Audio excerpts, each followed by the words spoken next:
Okay, so now let's take a bit of a deeper dive look at step one. Remember, step one is that we need to identify the uses of the network, and if we did proper planning, we should already have a majority of this information. And if for some reason we didn't do proper planning, then this is a time where we need to go back and we need to find that information. So this does align with our planning phase, and we need to determine why the organization needs a network.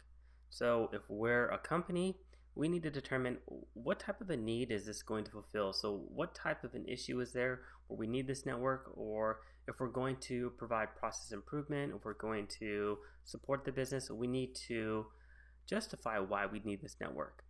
And like I said, during the planning process, we can find out all this information via interviews with key stakeholders. So for example, we need to interview key stakeholders to find out what the business does. What's the business's core strategy and processes? So what do they do? That's the simple question. And if you can answer that, then you're going to have a good idea of what you're going to need the network to do. And then also ask yourself, how is the network going to change or improve business operations? So how can this network help the business and help our core processes? So think about those two things when you're going through your interviews.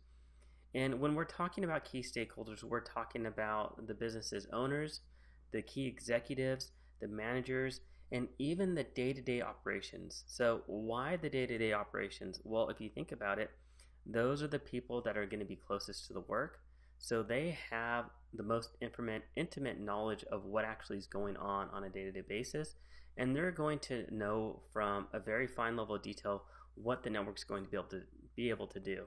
The owners and the executives and the managers, they're going to have, the 100-foot view, the 10,000-foot view, the 100,000-foot view. They're going to have that strategic idea of what they needed to do.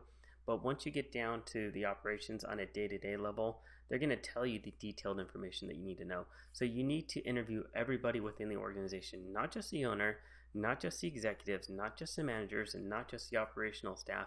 You need to interview everybody. And the more that you find out about the business during the planning phase, the better your design is going to be for your initial design. And when you submit that proposal with your initial design, the more likelihood you're going to get buy-in, support, and approval rather than being told to go back and find out additional information or to redesign it. So that's step one. In the next video, we're going to take a look at step two.